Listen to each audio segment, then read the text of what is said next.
Good morning, folks. Welcome back to another video of the farmer Sidney. Just finished taking care of the rabbits, and I was thinking about a new way and new future plans for our sheep. These are Dorper sheep. We're trying to raise Dorper sheep. We got our neighbor's sheep. He has Shetland sheep, which is a triple threat sheep. So they go for wool, meat, and for milk. And then we got these 3 rams in here that we're trying to breed our sheep. And hopefully they are getting bred. It looks like, I'll show you here in a minute, it looks like Faith and Sugar have been mated, because they got a lot of dirt and mud on their backs. So but right now what I got to do is get them some feed. And I want to talk about their shelter. Now their shelter, we're going to need these shelters come April time frame, because we're going to have some meat birds. And what I want to do is start having all of our Johnson Skovich tractors and just start from the back of the field, the west side of our pasture, and just work them all the way down this way towards that gate. So that way, when it's time to send them off to the processor, we can, it'll be less headache. Supposedly, in theory, that's how it is. But as you can see in Faith, her back is dirty. And then Sugar, her back is dirty as well. Oh, Skippy, hopefully he's been the one that's mating them. This little ram, Shetland ram, he's just been trying to get on just about anything. And then that ram back there behind Skippy. Uh-oh. I guess they haven't been bred. Or she might have been. Oh, Nick Cannon, poor Nick Cannon. Everybody just picks on him. So what I'm going to do, get them some feed real quick, and then we'll go into the shop and talk about their shelter. Now with the Johnson Skovich tractor, those wind up being very helpful during the winter months when we're moving around the pasture. However, I don't think we're going to be doing that this coming up winter. What I think I want to do is try to have all the animals in a winter paddock area, a sacrifice area, because it doesn't really behoove us to move them. I mean, it does help to move them around. However, with the ground being around this time of year of a winter months, and then we're going into the spring months when it gets all rainy and wet and saturated, it kind of hurts us on the move of the animals. And then with the animals just being in that mud, I don't think it's going to be very helpful for them and beneficial for them to be out in that pasture during that time frame. So what we're going to do is be keeping our sheep and one of our egg-laying chickens in the pasture right by the greenhouse in that barn area. So that way the sheep can go into that barn to get out of the wind if need be. That area tends to be the driest out of all of the pastures, and next to where the egg layers are currently at. So going to the build of the Justin Rose sheep shawl is I saw that he had some issues with the minerals. There was one video he had issues with the condensation on there, and I kind of think it's because of the metal, and it could be his area. I know our area is during the summer months, we get very hot temperatures, and it gets very humid. Another one of his issues is the wheels. I got to figure out a way to get that resolved. I think I do. It's basically the same basic setup of the turkey shawl and the chick shawl. How we did the wheels with that, instead of having those EMT clamps, because with the tension, unless you get it real tight on there, I don't see the possibility of that happening. But I think I have a solution for the wheels.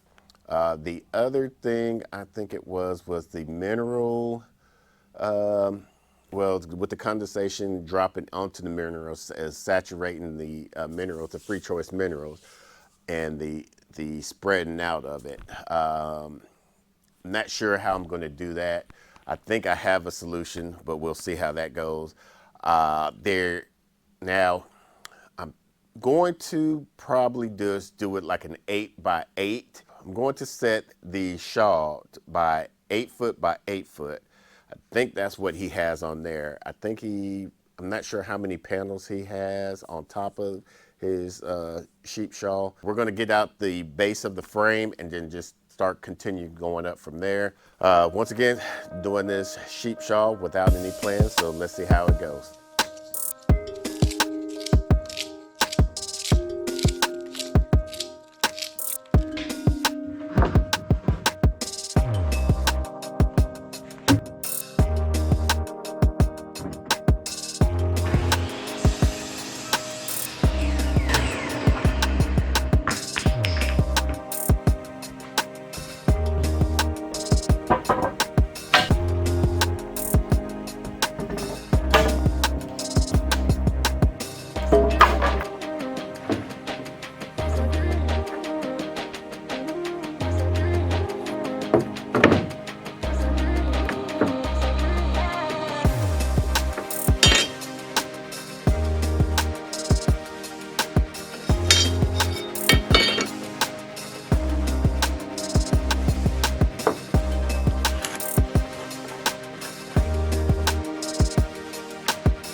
On Justin Rhodes' sheep shawl, it looks like he had 3 individual piece members, 2x4 members.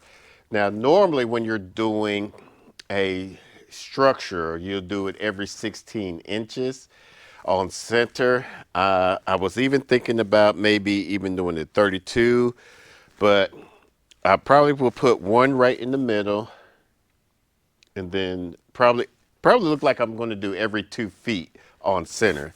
Think that's what I would do.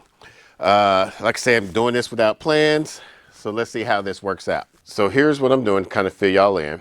I'm going 2 feet on center, going back 3/4 of an inch, because a 2x4 is 1.5 inches by like 2 3/4. What that will do is make sure I have it right on center, and then there won't be any issues. And then what I do here, the reason why I have 2 boards on top is I'll have it right there.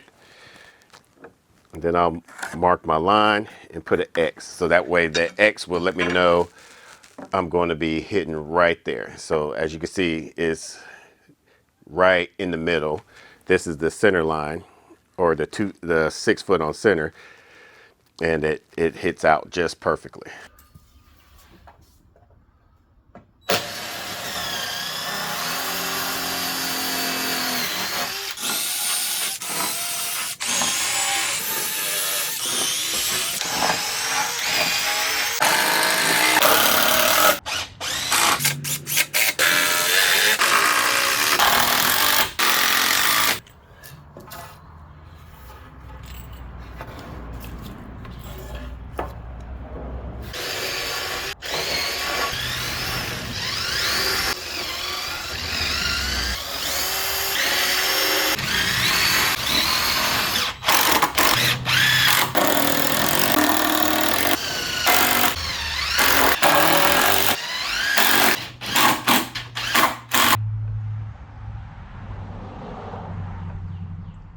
So we got the frame basically all built out.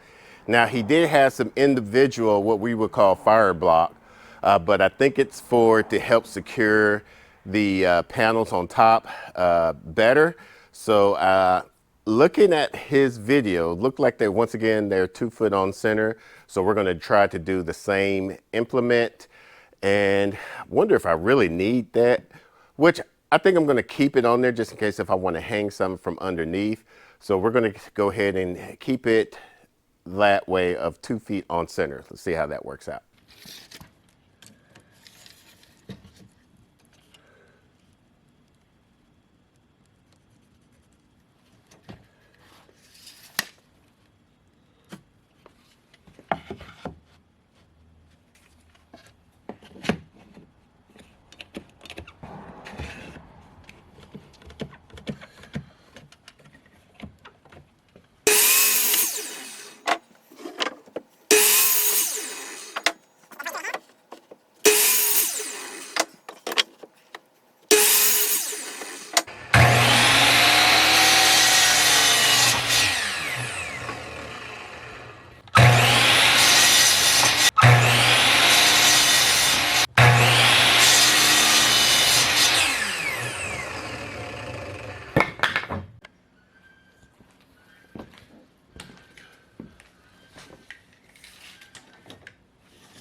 Now comes the middle pieces.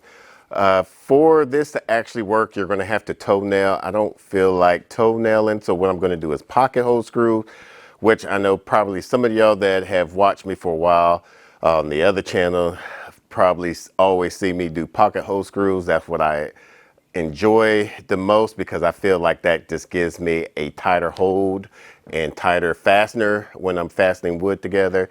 So what I'm going to do is for these two middle pieces is use my pocket hole jig to drill, get the holes in there, so that way it makes it a lot easier and cleaner. Even though this is not a Taj Mahal, it's just something that's easier for me to do. All right, so for those that don't know what toenailing is basically you will be coming in at an angle here and here, and then underneath. I don't got time to, I think it'd be more of a hassle just try to, once you get this toenail and then flip it over to go for the other side and toenail this way. So I think pocket hole screws will be a lot better.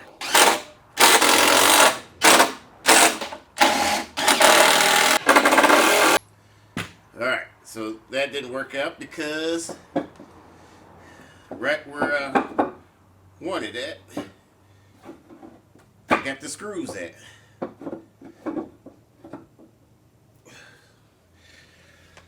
So unfortunately, I'm going to have to toenail. So I wound up having to toenail after all. Didn't want to do it. Guess I just measured right on point where my screw heads, where the pocket holes go. Now I have to figure out the height and where to drop the wheels at. So I'm gonna do, try to figure out the height of the tallest sheep and kind of guesstimate from there where to have the height there so they can just be able to walk straight underneath the sheep shaw. I tried to measure out the sheep, but they kept on walking away from me. I was looking from a distance and seeing how tall the fence was. I'm guessing 3 feet. So since the thickness of the 2x4s is, like I said, 2.5 or 2 3/4, I'm gonna cut the board at 2 3 feet or 3 feet 3 inches. Actually, I might make it a little bit taller because of the wheels, so I might go 3 feet 6. Let's try to see how that goes, and if that doesn't do well, we can always trim it down.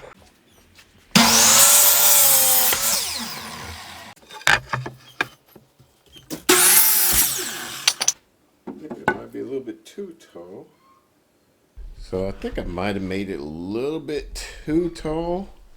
They don't get up to about that high.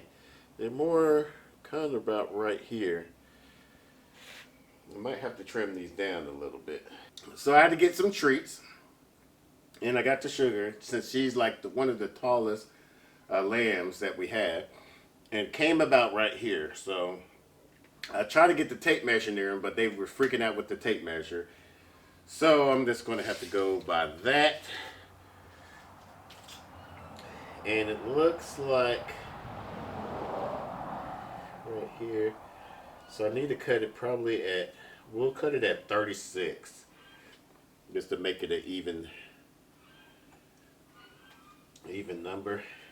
Maybe 32. Let's try 32.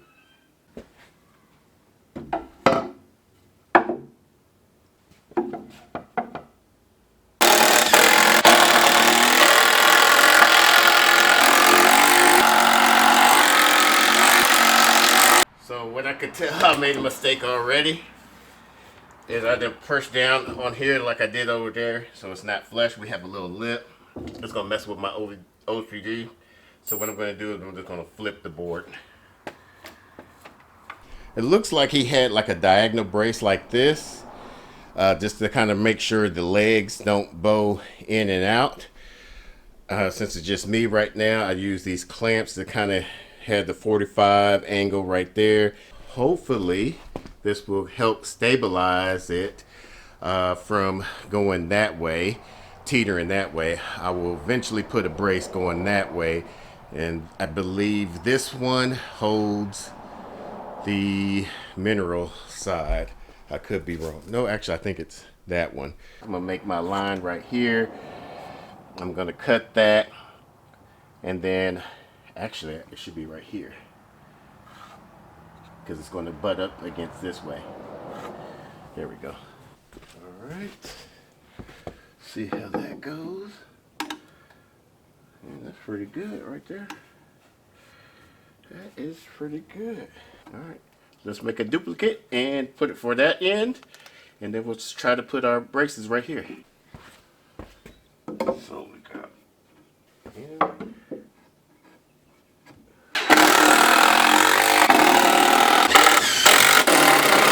Now I need to put a brace through here because even though we're solid this way, we still got some wiggle room right here. I put two 3-inch screws right there and just one 3-inch screw toe-nailed right there. Outside the outside we have 46.5. The reason why I'm doing it measuring at the bottom, because if I measure at the bottom, I could get it square at the top. So we should have, I'm gonna put it possibly about right here to keep it from teetering more on the inside. And that should kind of sure it up. So what I did is to kind of make sure I get an even balance of going across. I measured about 13.5 here, and on the other side, got my little mark. I'm going to pre-drill these so that way I can have it like that already ready, and I'm gonna clamp it and should be able to go from there.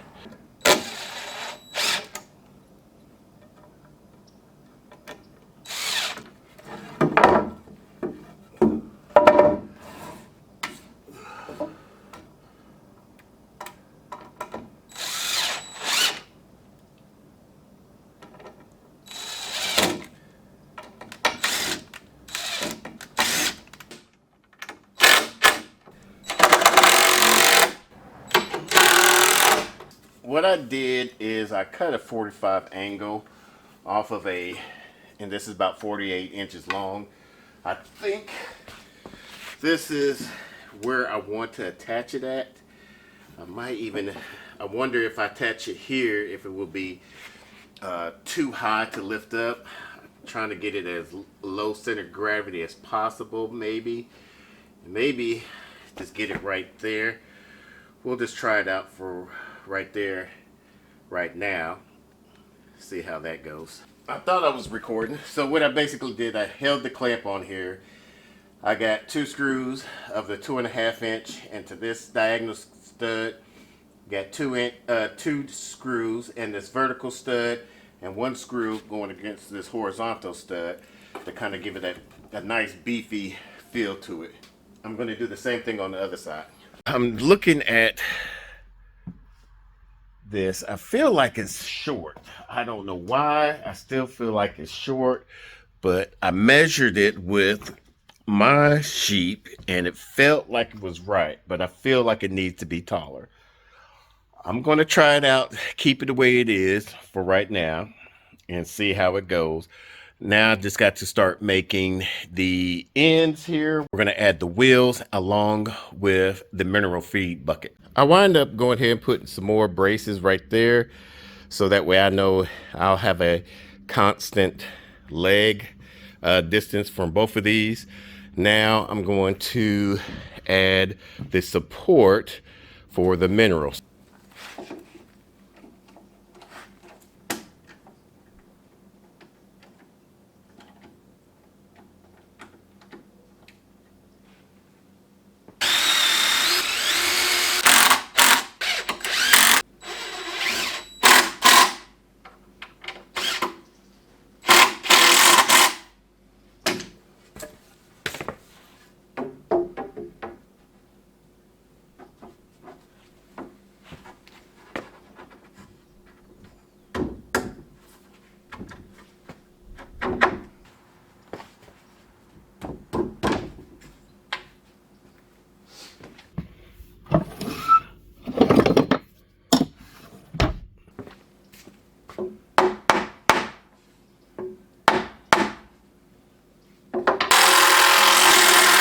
So I got these 2x4s. double stacked to kind of give it some brace from going this way. Got the diagonal pieces from keeping it going sway from this way. Looks like he had this, he did two 2x4s going the long way, but I had some this from the old job site, so I'd use this little I think this is a 2x8, so I just put it across through here. So now I just have to flip this up. I know y'all saying, why is that shorter than the other one? I think I may go with this height. After I lift it up, I'll decide if I'll go with that height or not. I might even lower this down a little bit to make it head accessible, where they're not have to bid their head downs all the way and still use the ram lambs and the ewe lambs can be able to get a hold of it. I think I'm going to raise that up and eventually even cut some of this off. I'm going to remove this vertical leg and make it a little bit longer. I mean, they probably could still get underneath this.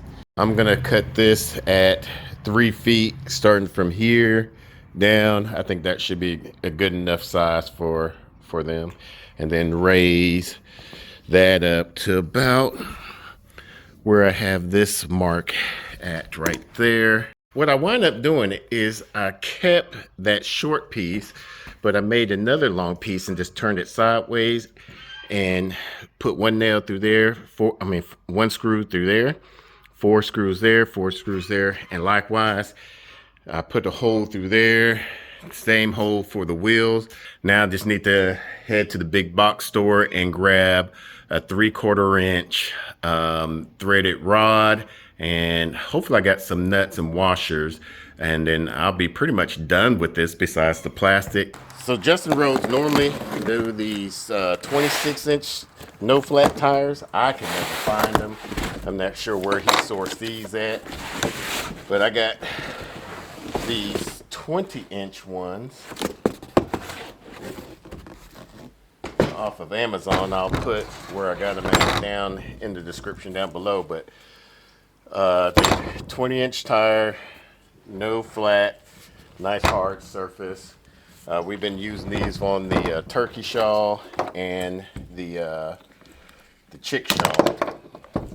So what I'm doing now is so that way I can get the location of where I'm going to need to cut off the bottom part of the front end. The back end where the minerals go to is I'm going to find out where I'm going to locate these at. Let me show you. I figured this is the area where I'm going to have the tire at to keep it nice and level-ish. So I'm going to make a mark right there. Make a mark right there. Right above here is right where I'm going to cut off at. And I'm going to take a measurement to right there. And that's where I'm going to do my holes at to make my wheels. I like that right there. So it's a new day, and we went to go to the big box store to get these panels here, and I went ahead and got them kind of squared up. All right, so I kind of did a lot of stuff without the camera because I'm trying to get it done, and all these batteries just keep on dying. I wound up getting the wheels. They didn't have the 3/4 inch washers. So what I did is I took it off our turkey shawl, so since we won't need that anytime soon. I went ahead and kept that bracing on there, and what I did is got this eye hook, so that way we could put a rebar through there, and also right here to keep the wind from picking it up and taking it off or flipping it over. I'm gonna finish screwing these in. I normally, I know this is like a big debate, I normally like to do it at the top of the tip of the ridge. Some people like to do it at the valley. The only reason why I don't like to do it here is because if water collects here, it'll start to drip. Eventually, this little gasket will start to wear away and drip. We went ahead and went with the metal instead of the plastic. I think it just looks better and feels better. It's still light. What I'm going to do now is finish screwing the intermediate mitten parts of these ridges just to kind of secure it down a little bit better. I'm not going to do too much securing or put too many screws in here. That'd be an overkill. I'll probably put another one at the right across through here, a middle, and right here.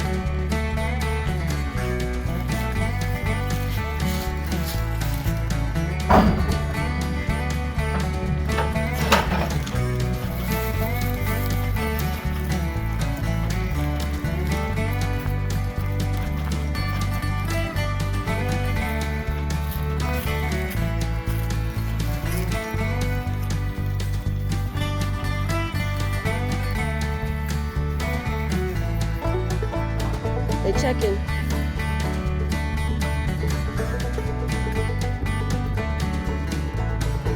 Hurry up.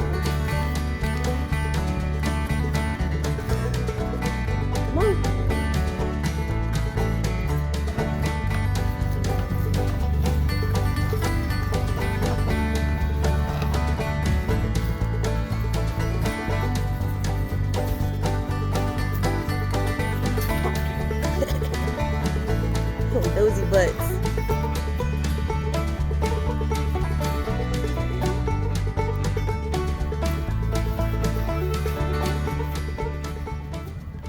This was a lot easier to move, even long distance, than the Johnson Scovich tractors. I still like the Johnson Scovich tractors because they're very diversified, where you can use them for any type of animals, just about, from small livestock to poultry. Now I do have to put some minerals in here. If you like this video, make sure you give us a thumbs up. We'll probably do another video talking about how much we actually spent making this. You can actually make this in one day. Once I get you the whole breakdown of what all materials that we use and whatnot, we'll go and do a video of the breakdown and show you how much we actually spent on making this. It's very cheap. I would guess probably under $300. So hope you like this video. Until the next time, let's grow together.